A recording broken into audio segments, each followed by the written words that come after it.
What's going on, guys? Welcome back to the channel. My name is Mark and this is 360 Finance. In today's video, we're going to be discussing the top 5 major ETF issuers in the world. And if you don't know what an ETF is, this is going to be a great video for you because I'm going to talk about what an ETF is, the pros and cons of owning ETFs. We're going to talk about how to screen for them and why they're ultimately a great investment, especially if you don't have hours and hours and hours to spend doing research on individual stocks. At the end of the day, I do invest in individual stocks as well, but ETFs are a great way to limit your risk and also just automate your investing. Like I said, if you don't have tons of time to do tons of research, or if you just don't know how to do research on stocks and you want to just automate your investing, ETFs are a great way to go, and they're also a great alternative to mutual funds if you're looking for lower expense ratios. So ultimately, an ETF is a basket of stocks that all trade under one ticker. ETFs are a type of security that track an index, sector, commodity, or other asset class depending on what you're looking for. One of the most well-known examples of ETFs is the SPY, the SPY, and this tracks the S&P 500 index. ETFs trade on the market daily, just like stocks. ETFs have also become increasingly popular in the past few years. As you can see here, assets invested in ETFs and ETPs listed globally reached a record $8.56 trillion at the end of Q1, as you can see denoted by this graph down here. And I expect this to continue increasing over time as traditional funds or traditional investors move away from mutual funds into ETFs. So the $136.2 billion in net inflows gathered during March are the second highest monthly inflows behind the prior record, $139.89 billion gathered in February 2021.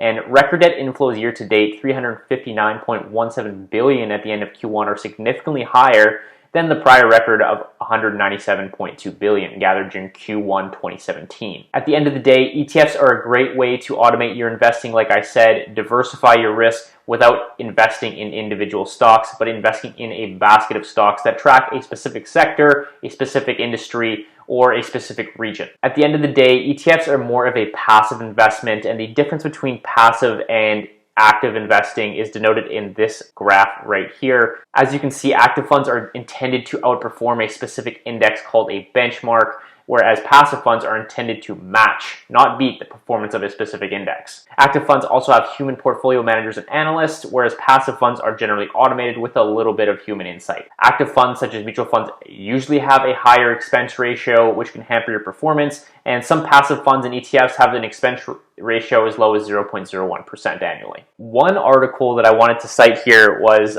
something from Morningstar, and this article is from June 2020. And what they're basically talking about here is that actually only 24% of all active managers beat their passive index in the trailing 10-year period. So looking back over a longer horizon yields useful signals, data that investors can put into practice while selecting active funds. In general, actively managed funds have failed to survive and beat their benchmarks, especially over longer time horizons. Like I said, only 24% of all active funds topped the average of their passive rivals over the 10-year period ended June 2020. However, success rates vary across categories. Long-term success rates were generally higher among foreign stock, real estate, and bond funds, and lowest among U.S. large-cap funds. Investors can use this data to home in on areas of the market where they have better odds of picking winning funds. At the end of the day, my point here is that active investing doesn't always work out. Only 24% of active managers actually beating their passive index, I think, should be a big warning signal for people investing in mutual funds that they should potentially be moving their funds over to ETFs, especially if they're just looking to invest for the long term passively. So let's get into the meat and potatoes of this video. I want to talk about the big 5 ETF issuers, which account for more than $100 billion in ETFs under management as of March 21. Yeah, March 22nd, 21. Sorry, I just had to check the date there. So the big 5 issuers are Blackrock, Vanguard, State Street Corp, Invesco, and Charles Schwab. So Blackrock has 2.117 trillion assets under management. Vanguard has 1.619 trillion under management. State Street Corp, the sponsor of the SPDRs, 881 billion. And also the owner of that famous SPY ETF, SPY, that tracks the S&P 500.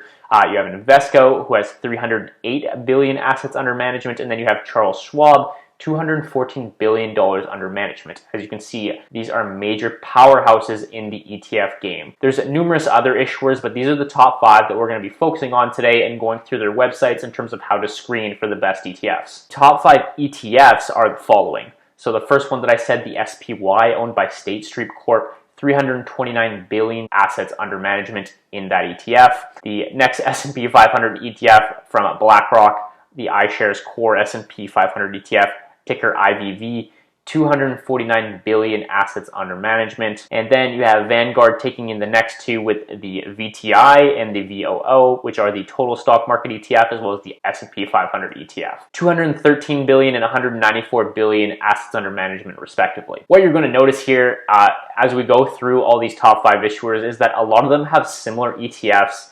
They're just different companies. So you can see 3 of the top 5 biggest ETFs all track the S&P 500. They're just issued by different companies. And then the last one to mention here is the QQQ. You see this one brought up a lot on Twitter, or at least I do based on the people I follow. This is the Invesco QQQ Trust, $152 billion assets under management. Also, something that's just cool to note, among the 50 largest ETFs, Blackrock offers 21, Vanguard sponsors 19, State Street 6, and Invesco has 1. Next, what I want to show you here is one of my favorite sites for screening ETFs. This is the ETF database, etfdb.com. And this is fantastic because you can kind of aggregate all the ETFs in the world on one site. I have the 5 major issuers up here, which we're going to go through next. But ultimately, this is probably my favorite site in terms of screening for ETFs. If we just go to the ETF screener here, you can see that you can screen by asset class, attributes, issuer, if you're looking for something specific, structure, expenses, and dividends. So for instance, if you're looking for like a really low expense ratio, let's say under 1%, and then for a dividend yield, let's say, I don't know, above 3.5%, you can see it'll give you those right up here. And you could also filter them in terms of year-to-date price change, which asset class they are, the daily volume, closing prices, and all that good stuff. If you're a major income investor like I am, and you're looking for, like, let's say something above 5%, just filter that in here and you can see all the ETFs that pay over 5%. This is a great tool in terms of screening for ETFs. I use it probably the most out of any other tool in terms of the major 5 issuers, just to go through and find ETFs that I'm interested in buying. You can also screen for return, ESG scores if you're interested in that, fund flows, risk metrics, all that good stuff. It's all in here. So this is my favorite site in terms of screening for ETFs. If you're also looking for, like, let's say a certain geography, they also have a filter for that. Let's say, I don't know, you want to invest in Australia for some specific reason.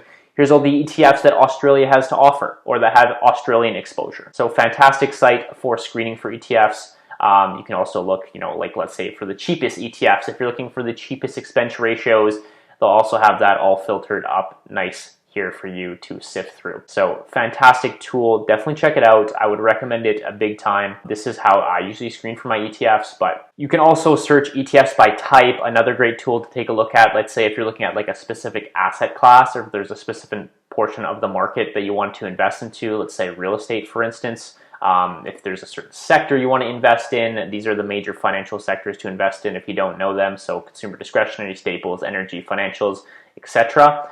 If there's specific industries you want to look at, maybe if you're like a huge nerd like me and you want to invest in gaming, here's the major ETFs in terms of gaming that are filtered through this site, symbol nerd. So anyways, just wanted to share this tool with you guys. It's my favorite tool in terms of screening for ETFs. The next thing I want to show you are all the tools in terms of the major issuers. Okay, so we have iShares here by BlackRock, and they're going to have the same type of tools. If you want to search by asset class, sub-asset class, markets and regions or product range, it's all up here. And then of course you can filter in terms of the cheapest expense ratios. Obviously costs are usually a pretty big factor in determining which ETFs you want to invest into.